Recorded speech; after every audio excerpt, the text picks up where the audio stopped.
Hey there, just flipping through a hard copy edition of the Lockhart Post-Register.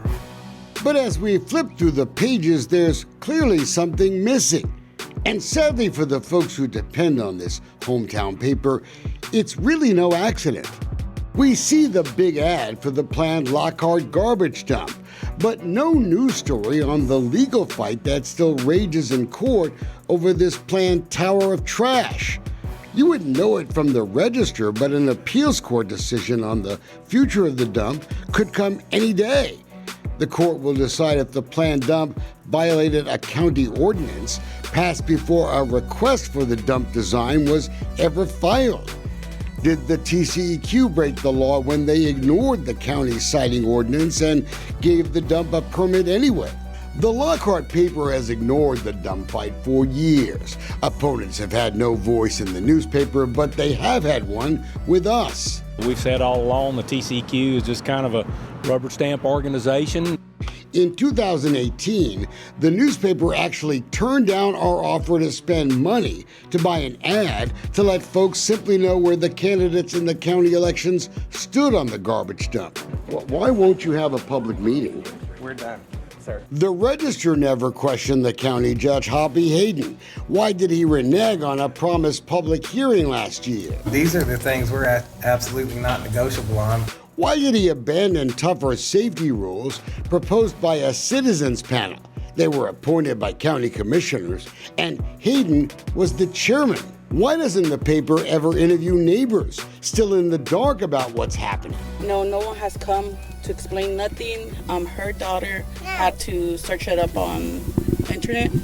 On our website, exposethedumps.com. Don't these folks have a right to be worried about how a tower of trash could hurt their kids?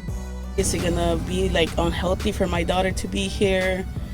And I don't know. The Lockhart paper hasn't bothered to report on the environmental problems at dumps linked to the founders of IWSG. The new owners, they also own Central Texas Refuse, the company that's had the garbage contract in the city of Lockhart locked up for more than 30 years.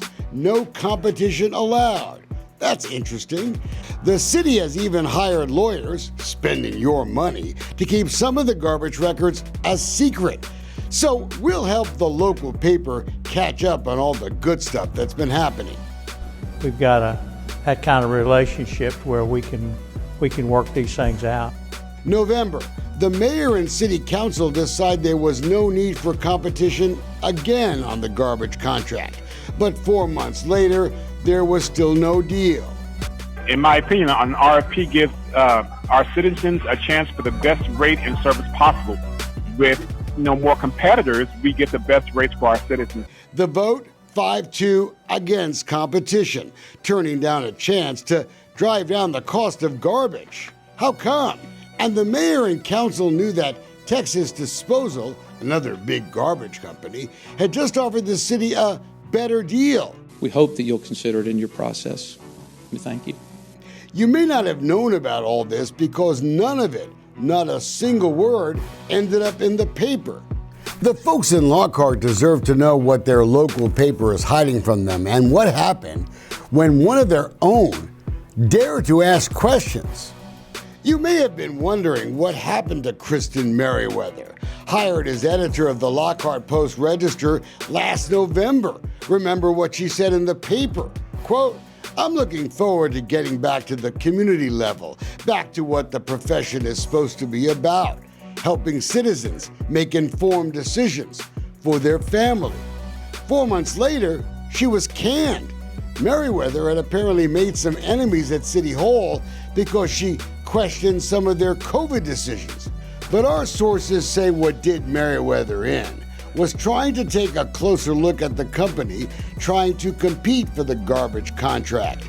Merriweather wouldn't agree to an interview, but there are allegations she was spied on by her bosses through her emails while she had been discussing a visit to the Creedmoor garbage headquarters of Texas Disposal.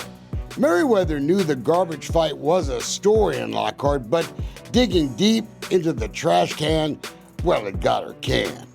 We called the publisher of the Lockhart Post-Register, but no one called us back.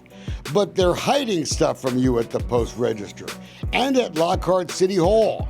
We found out after the city council meeting last March, the mayor had hired a consultant, Burns and McDonnell, on the garbage contract, but didn't bother to tell taxpayers. I really don't have comments about the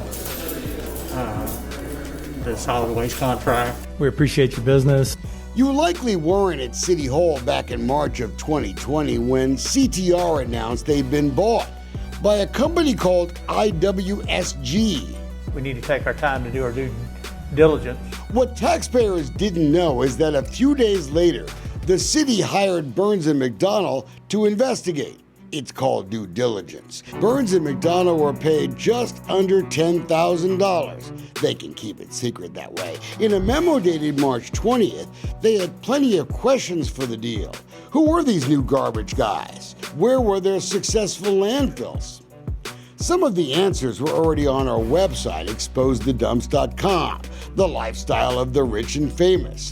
The same day CTR learned of the questions, their boss, he wanted a sit down with the mayor and city manager that day to, quote, avoid unnecessary delays and expense.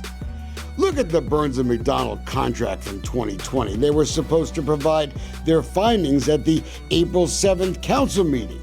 They never did, and it probably wouldn't have mattered. All in favor then, raise your hand. Opposed? Motion passes 5-2. Because City Council had approved the contract changes on March 31st.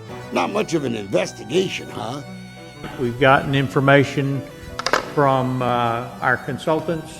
And a year later, city lawyers don't think you deserve to see the answers that anyone ever got to those questions. Wonder if all this stuff will be mentioned in the Lockhart Post Register next week, because they have a new editor. Oh, it's Miles Smith, a familiar name.